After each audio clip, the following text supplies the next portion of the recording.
Assalamualaikum warahmatullahi wabarakatuh. Baiklah, pada kesempatan kali ini saya akan memberikan penjelasan tentang materi pedoman kontrol keamanan informasi Code of Praktek ISO 27001. Video ini saya buat untuk memenuhi tugas salah satu mata kuliah, yaitu keamanan sistem informasi. Tapi sebelum dimulai, kenalkan terlebih dahulu, saya Seperhayu dengan MPM 202302011024, kelas Sistem Informasi A, Universitas Cipasung, Tasikmalaya. Baiklah, materi ini saya ambil dari jurnal-jurnal tersebut.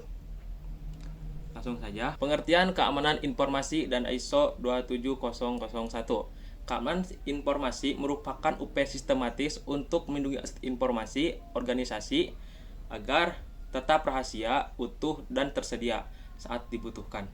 Informasi dipandang sebagai aset strategis yang pengelolaannya harus dilakukan secara terencana, terstruktur, dan berkelanjutan melalui sistem dan manajemen keamanan informasi atau SMKI. ISO 27001 adalah standar internasional yang menyediakan kerangka kerja untuk menetapkan, menerapkan, mengoperasikan, memantau, meninjau, memelihara, dan meningkatkan keamanan informasi dalam suatu organisasi. Standar ini merupakan pendekatan manajemen berbasis risiko, serta melibatkan aspek manusia, proses, dan teknologi secara terpadu, bukan hanya penggunaan perangkat teknis seperti antivirus dan juga firewall. Dalam konteks tata kelola, ISO 27001 berfungsi sebagai pedoman formal agar organisasi mampu menyelaraskan keamanan informasi dengan tujuan bisnis serta memenuhi tuntutan regulasi dan kebutuhan pemangku kepentingan.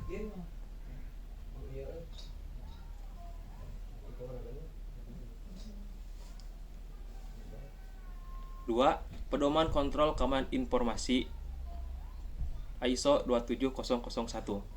Pedoman kontrol keamanan informasi dalam ISO 27001 dijabarkan dalam bentuk area pengamanan security control domain yang menjadi acuan implementasi SMKI. Berdasarkan jurnal yang saya baca, ISO 27001 mencakup 11 area pengamanan, yaitu 1. Kebijakan keamanan informasi, kedua, organisasi keamanan informasi, ketiga, manajemen aset, keempat, keamanan sumber daya manusia, kelima, keamanan fisik dan lingkungan, keenam, manajemen operasi dan komunikasi, ketujuh, pengendalian akses, kedelapan, akuisisi, pengembangan dan pemeliharaan sistem informasi, kesembilan, manajemen insiden keamanan informasi, 10, manajemen keberlangsungan bisnis, 11, kepatuhan terhadap peraturan dan standar.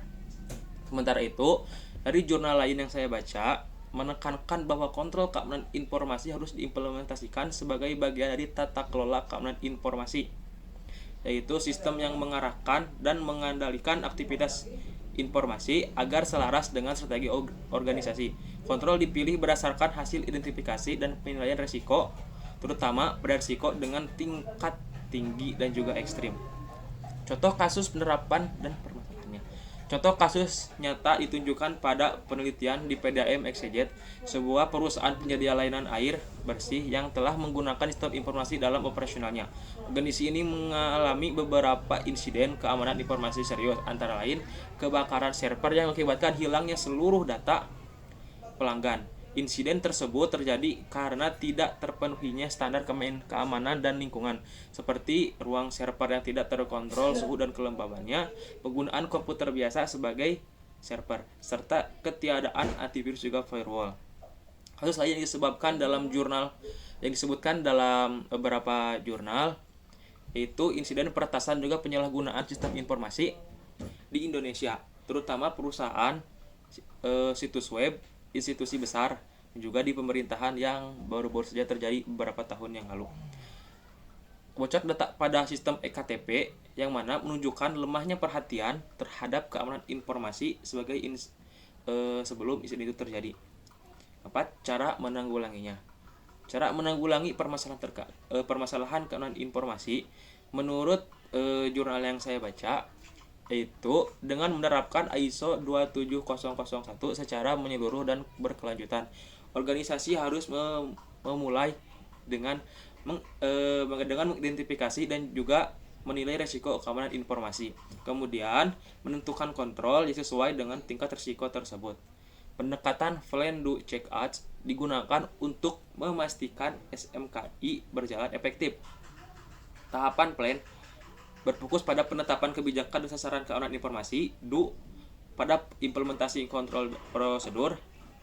Check pada pemantauan serta evaluasi kinerja keamanan, dan H pada tindakan perbaikan berkelanjutan. Selain itu, peningkatan kesadaran sumber daya manusia, penguatan keamanan fisik dan lingkungan, pengendalian akses yang jelas, serta penyusunan dokumen tata kelola keamanan informasi menjadi langkah penting agar kehilangan, kerusakan, maupun penyalahgunaan data dapat diminimalkan. Baiklah, jadi kesimpulan dari materi yang saya sampaikan, keamanan informasi merupakan aspek yang penting dalam pengelolaan sistem informasi karena informasi telah menjadi aset strategis bagi organisasi. Ancaman terhadap keamanan informasi dapat menimbulkan kerugian besar, baik dari sisi operasional, finansial, maupun reputasi organisasi, sehingga pengelola tidak dapat dilakukan secara reaktif setelah insiden terjadi, bahkan harus direncanakan sejak awal pembangunan sistem. ISO 2701 hadir sebagai standar internasional yang memberikan kerangka kerja sistematis dalam penerapan sistem manajemen keamanan informasi. Dengan pendekatan berbagai risiko, standar ini menekankan perlindungan terhadap aspek kerahasiaan, integritas, dan juga ketersediaan informasi melalui penerapan kontrol keamanan yang terstruktur, terdokumentasi, dan berkelanjutan. Dengan menerapkan ISO 2701 secara konsisten melalui siklus perbaikan berkelanjutan, organisasi dapat meningkatkan efektivitas pengelolaan keamanan informasi, meminimalkan risiko, serta memastikan keberlanjutan layanan dan kebersihan pemangku kepentingan. Oleh karena itu, ISO 271 dapat dijadikan sebagai acuan utama dalam membangun dan memperkuat tata kelola keamanan informasi di berbagai jenis organisasi. Yaitulah materi tentang pedoman kontrol keamanan informasi Code of Practice ISO 27001. Terima kasih dan mohon maaf apabila banyak kesalahan. Assalamualaikum warahmatullahi wabarakatuh.